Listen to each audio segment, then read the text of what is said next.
మరి అలాంటైతే ఆ రోజు మళ్ళీ నాగార్జున గారు ఏం చెప్పారు వీకెండ్‌లో టీత్‌ని మొత్తం అలైన్‌మెంట్ చేసిన తర్వాతే గంట కొట్టాలి అని చెప్పి. మళ్ళీ ప్రశాంత్ శివాజీ అన్న కరెక్ట్‌గా పెట్టారా? గౌతమ్ సుబ్బేమన్న కరెక్ట్‌గా పెట్టారా? ఆ రోజు అందరూ ఆడారు ఫౌల్ గేమ్స్. బట్ నన్ను హైలైట్ చేశారు. అంటే పర్టిక్యులర్ రీజన్ ఏమైనా ఉందా నిన్నే హైలైట్ చేశారు అనడానికి? ఎవరిని? అంటే వాళ్ళు కూడా ఫౌల్ గేమ్ నచ్చిన వాళ్ళే కదా పైకి తీసుకెళ్తారు. నిజంగా బయటకు వచ్చిన తర్వాత నేను చూసా ఎంత ట్రోల్ చేశారంటే బిగ్ బాస్ ఒక రేంజ్ ఆఫ్ నాకు నేమ్ వస్తే రెండో రేంజ్ ఆఫ్ నేమ్ వీళ్ళే ఇచ్చారు అసలు. మీ ట్రోల్స్ తెలుసా అసలు ఇంతకన్నా ఎవరికైనా ఇంత ఫ్రీ పబ్లిసిటీ వస్తుందా? ఎంత బ్యాక్గ్రౌండ్ పబ్లిసిటీ తెలుసా? లైఫ్లో ఏం జరిగినా చిల్ అవ్వాలి బ్రో అన్నట్టు. నా సావి రంగం మామూలుగా లేదు అసలు. అంటే నా గురించే డిస్కషన్, నా గురించి నిజంగా అరే ఎంతమంది మీరు అసలు నా గురించి మాట్లాడుతున్నారు. నిజంగా నాకన్నా అట్లీస్ట్ నేనైతే ఊర్లో వెళ్ళి హ్యాపీగా వెళ్ళి మంచిగా మూవీస్ చూస్తూ కూర్చున్నాను, గేమ్స్ ఆడుకున్నాను, గన్ ఫైరింగ్ చేసుకుంటున్నాను, ప్రశాంతంగా ఉన్నాను. నా గురించి మాట్లాడుకుంటుంటే నాకు అదే నా గురించి ఒక డిస్కషన్ జరుగుతుంది. Okay done. యూట్యూబ్లో చాలా మంది పాపం ఏవేవో స్టోరీస్ రాసి కొంచెం శాలరీస్లో అమౌంట్ కూడా ఎర్న్ చేసినట్టున్నారు. ఎంతమందికి లైఫ్ ఇచ్చావేంటి అమ్మాయి? లెట్ దెమ్ డూ, హ్యాపీగా చేసుకోమా. నేను అందరికీ నెగిటివిటీ చేసే వాళ్ళకి నేను ఒకటే చెప్తా, బ్రో ఐ డోంట్ కేర్, చేసుకోండి, ఎంత చేస్తారో చేసుకోండి, ఐఎమ్ హ్యాపీ. కానీ ఒక్కటే నేను చెప్పాలనుకున్నది, ఆడోళ్ళని తిట్టుకోకుండా, ఆడోళ్ళని ఇన్వాల్వ్ చేయకుండా దమ్ము ఉంటే నన్ను తిట్టమని చెప్పాను. నన్ను తిట్టమను.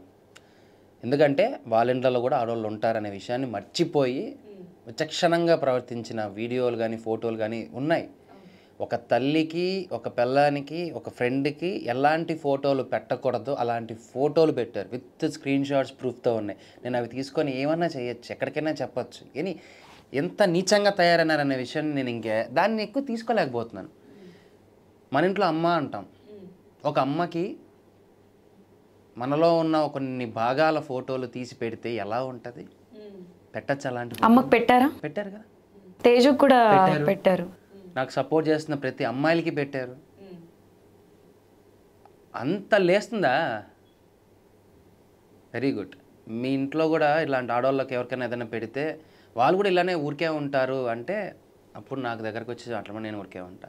ఆ నిమిషం అవి చూసినప్పుడు నిజం చెప్తున్నాను కదా, ఎదురుగా ఉండింటే నేను ఏం చేస్తానో నాకు తెలియదు. కానీ నేను ఫీల్ అయింది అదొక విషయమే. ఒక తల్లికి, ఒక ఆడదానికి పెట్టాల్సిన ఫోటోలు కావవి. మీకు నిజంగా అంత దమ్ముంటే నేను మగోన్నే, నేను మగాడినే, నాకు పెట్టు. లేదా నన్ను పిలుస్తావా? కామెంట్ పెట్టేటప్పుడు మీ ఫోన్ నెంబర్ అడ్రస్ కూడా పెట్టండి, లేదా నా నెంబర్ కూడా పెడతాను. రండి, నాకేం నేర్పించాలనుకుంటున్నారు, నాకేం చెప్పాలనుకుంటున్నారు, రండి కూర్చొని సంతోషంగా మాట్లాడుకుందాం. అంతేగాని ఆడవాళ్ళ జోలికి పోకండి. వాళ్ళు లోపల బాధపడుతున్నారు, లోపల కుంగిపోయి ఏడుస్తున్నారు. అంతకు మించి వాళ్ళు ఏం చేయలేకపోతున్నారు. ఎస్, ఎందుకంటే కొన్ని సిచ్యువేషన్స్లో నేను ఆంటీతో, తేజుతో కాంటాక్ట్లో ఉన్నప్పుడు ఎలాంటి ఫోటోలు పెట్టారో తెలుసు కదా.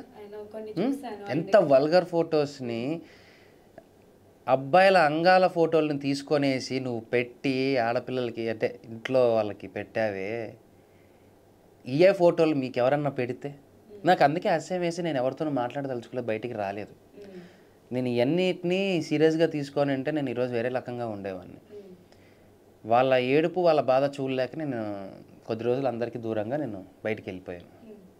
బట్ ఇప్పుడు ఓకే, మళ్ళీ ఇంక నుంచి అలాంటివి పెట్టదలుచుకుంటే దయచేసి మీ ఇంట్లో కూడా ఆడవాళ్ళు ఉన్నారు, ఒకసారి వాళ్ళకి చూపించి బాగుంది అనుకుంటే మాకు పెట్టండి.